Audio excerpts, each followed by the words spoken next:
नमस्कार, आप देख रहे हैं ब्लू एक्सप्रेस न्यूज। मैं हूं आपके साथ शालिनी। आओ बढ़ते हैं आज की बड़ी और खास खबरों की ओर। उपराष्ट्रपति के इस्तीफे पर आया पीएम मोदी का पहला बयान, कहा उनकी अच्छी सेहत की कामना करता हूं।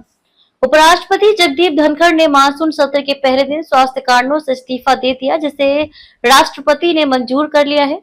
प्रधानमंत्री नरेंद्र मोदी ने एक्स पर पोस्ट कर उनके उत्तम स्वास्थ्य की कामना की है।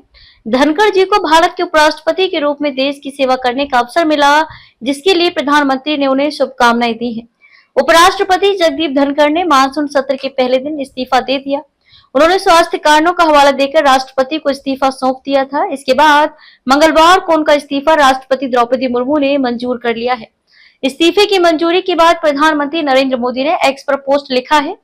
उन्होंने लिखा, जगदीप धनखड़ जी को भारत के उपराष्ट्रपति सहित कई भूमिकाओं में देश की सेवा करने का अवसर मिला है। मैं उनके उत्तम स्वास्थ्य की कामना करता हूँ।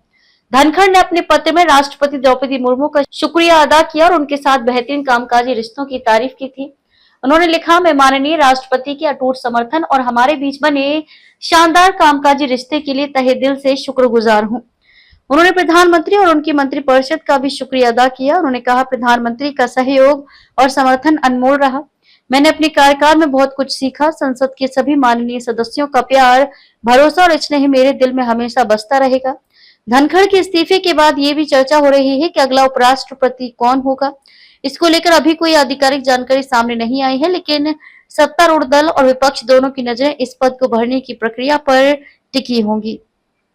यह देखना दिलचस्प होगा कि क्या कोई नया चेहरा सामने आता है या फिर किसी अनुभवी नेता को यह जिम्मेदारी सौंपी जाएगी। इस पूरे घटनाक्रम ने एक बार फिर ये रेखांकित किया है कि सार्वजनिक जीवन में स्वास्थ्य और सेवा दोनों का संतुलन बनाए रखना कितना आवश्यक है।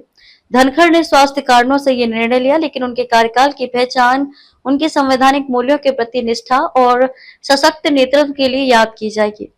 प्रधानमंत्री की ओर से आई प्रतिक्रिया ने इस बात की पुष्टि कर दी है कि धनखड़ को राष्ट्रीय राजनीति में एक मजबूत, समझदार और संवेदनशील नेता के रूप में देखा जाता है। देशवासियों को केवल उनके उत्तम स्वास्थ्य की कामना है और उम्मीद है कि वे जल्द ही स्वस्थ होकर किसी नई भूमिका में फिर से सक्रिय हों। ऐसे ही लेटेस्ट अपडेट पाने के लिए हमारे चैनल को लाइक, फॉलो, सब्सक्राइब करें और बेल आइकन दबाना ना भूलें। अगर आप हमें फेसबुक, ट्विटर या इंस्टा के माध्यम से देख रहे हैं तो हमें फॉलो और कमेंट करें। धन्यवाद।